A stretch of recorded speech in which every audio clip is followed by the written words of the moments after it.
Hi everyone, welcome to my YouTube channel. कैसे हो आप सभी? होप सो गाइज आप सभी अच्छे होंगे। आज की वीडियो में हम महिलाएं और राजनीतिक प्रक्रिया के विषय में डिस्कस करेंगे। देखिए गाइज, चाहे कोई भी एग्जाम हो, BA, MA, TGT, PGT, UGC net, ये टॉपिक इक्वल इम्पोर्टेंस रखता है। आइए देखते हैं महिलाएं और उसकी राजनीति में क्या भूमिका है। आधुनिक युग लोकतंत्र का युग है। लोकतंत्र की सफलता नागरिकों की राजनीतिक भागीदारी पर बहुत सीमा तक निर्भर करती है। सच्चा लोकतंत्र वही माना जाता है जिसमें नागरिकों की अधिक से अधिक भागीदारी हो। जन भागीदारी से ही सरकार को वैधता मिलती है और जनता सरकार की नीतियों का खुशी से पालन करती है। शासन में लोगों की भागीदारी से ही राजनीतिक प्रक्रिया में हिस्सा लेने से बढ़ती है। लोकतंत्र क्या होता है? जिसे जनता अपना वोट डालकर अपनी मनपसंद के नेता को चुनती है। अब्राहम लिंकन जी ने एक डेफिनेशन है, जनता के द्वारा जनता के लिए शासन ही लोकतंत्र का शासन है। राजनीतिक प्रतिक्रिया उन अंतःक्रियाओं के समूह को कहते हैं जो किसी समाज की राजनीतिक प्रणाली के विषय किसी क्षेत्र में पारित होती है, जिनका एक दूसरे के साथ संबंध होता है। यह एक दूसरे पर प्रभाव डालते हैं।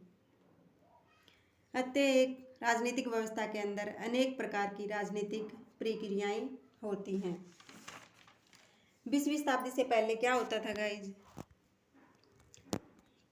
हर देश की महिलाओं को राजनीति से दूर रखा जाता था। तब राजनीति पर सिर्फ पुरुषों का ही अधिकार था, क्योंकि महिलाओं का कार्य संतान पैदा करना, उनका पालन पोषण करना माना जाता था। महिलाएं जीवन के हर क्षेत्र में पिछड़ी हुई थी, किंतु धीरे धीरे इनमें राजनीतिक जागृति आनी आरंभ हो गई और उन्होंने अपने अधिकारों के लिए संघर्ष करना शुरू कर दिया। इसके फलस्वरूप लोकतांत्रिक देशों में महिलाओं को भी राजनीति में भागीदार बनाया जाने लगा। राजनीति में महिलाओं का भी योगदान होने लगा, जैसे चुनाव प्रक्रिया में, वैधानिक प्रक्रिया, नीति निर्माण प्रक्रिया, राजनीतिक सौदेबाजी, निर्णय लेने की प्रक्रिया, इन सब में महिलाओं का योगदान होता था। और हमारे शास्त्रों में भी कहा गया है यत्र नार्यस्तु पूजन्ते रमन्ते तत्र देवता, अर्थात जहाँ नारी का वास होता है वहाँ देवताओं का वास होता है। ब्रिटेन, संयुक्त राज्य अमेरिका, स्विट्जरलैंड, चीन में महिलाओं की राजनीति में क्या भूमिका है उसके बारे में जानते हैं। देखिए, मतदान का अधिकार, स्त्रियों के लिए समान अधिकारों की व्यवस्था, पुरुषों के समान अधिकार, चुनाव लड़ने का अधिकार, लिंग के आधार पर भेदभाव, महिलाएं और मंत्रिमंडल, महिलाओं में राजनीतिक जागरूकता, सीनेट की सदस्य, संसद में भागीदारी, महिलाओं को पुरुषों के समान वेतन, शिक्षा के क्षेत्र में योगदान, बहुपत्नी प्रथा को समाप्त किया गया। ठीक है। और शिक्षा के क्षेत्र में महिलाओं का योगदान, संघीय सभा के सदन की सदस्यता, स्त्रियों के लिए समान अधिकारों की व्यवस्था। ब्रिटिश समाज एक रूढ़िवादी समाज है, परंतु वहाँ पर भी महिलाओं को पुरुषों के समान अधिकार प्राप्त है। वास्तव में सार्वजनिक अथवा निजी क्षेत्र या कोई भी ऐसा क्षेत्र नहीं है जो महिलाओं की पहुंच से बाहर हो। 1920 में अमेरिका में महिलाओं को पुरुषों के समान मताधिकार दिया गया। ठीक है। मतदान का अधिकार, ब्रिटेन एक लोकतंत्रीय राज्य है जहां पर महिलाओं को पुरुषों के समान अधिकार प्राप्त है। सन 1928 में ब्रिटिश संसद द्वारा अधिनियम को पारित करके मताधिकार को लागू किया गया। इसमें यह व्यवस्था की गई कि देश का प्रत्येक नागरिक, स्त्री और पुरुष, जो एक निश्चित आयु प्राप्त कर लेगा, उसे जाति, धर्म, लिंग, भाषा, वंश आदि के आधार पर बिना किसी भेदभाव के मत डालने का अधिकार होगा। संयुक्त राज्य अमेरिका में भी वयस्क मताधिकार प्रणाली को सन 1920 में लागू किया गया।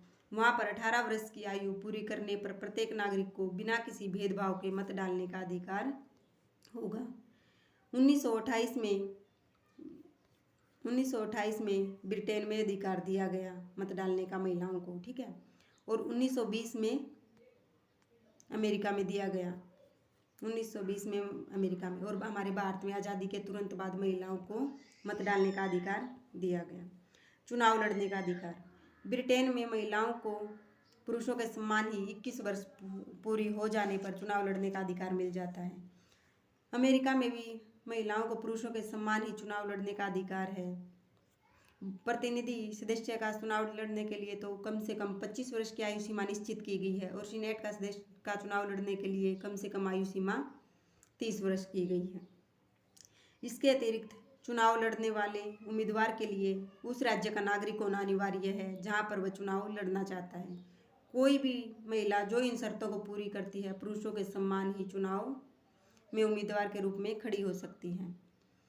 और एक बहुपत्नी प्रथा को समाप्त किया गया। 1950 में एक अधिनियम द्वारा बहुपत्नी प्रथा को समाप्त किया गया। महिलाओं को भी शिक्षा का विस्तार किया गया।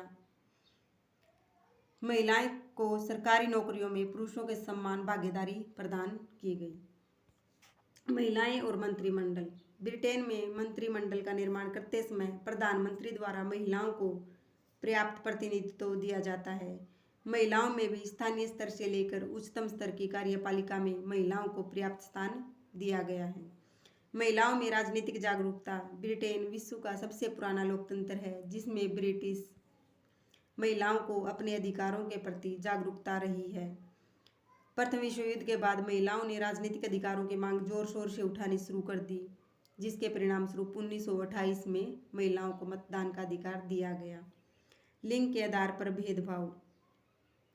ब्रिटेन राजनीतिक प्रक्रिया की एक अन्य विशेषता यह है कि यहाँ पर राजनीतिक प्रक्रियाओं में महिलाओं के साथ किसी प्रकार का कोई भेदभाव नहीं किया जाता। महिलाओं को अपने जीवन से संबंधित किसी भी निर्णय लेने की स्वतंत्रता है। महिलाओं को प्रत्येक क्षेत्र में समान समानता प्रदान की गई है। इसके विपरीत अमेरिका, जो अपने आप को सबसे बड़ा विकसित देश माना जाता है, वहाँ पर महिलाओं के साथ भेदभावपूर्ण व्यवहार किया जाता है। यद्यपि 1920 में वहाँ महिलाओं को यह अधिकार, वोट डालने का अधिकार दे दिया गया है। इस प्रकार हम कह सकते हैं कि महिलाओं की दशा सुधरी है और उन्हें पुरुषों के समान अधिकार दे दिए गए हैं। लेकिन अब भी राजनीतिक क्षेत्रों में महिलाओं की भागीदारी पुरुषों की तुलना में काफ़ी कम है। मैं आपको एक पोएम्स की लाइन सुनाती हूँ महिलाओं के बारे में।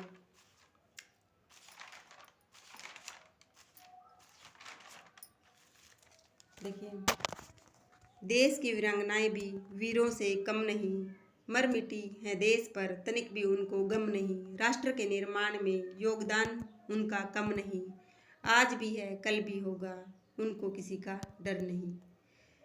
होप सो गाइज आपको ये समझ आया होगा, तो आप वीडियो को ज़्यादा से ज़्यादा शेयर कीजिए, चैनल को सब्सक्राइब कीजिए। Thanks for watching.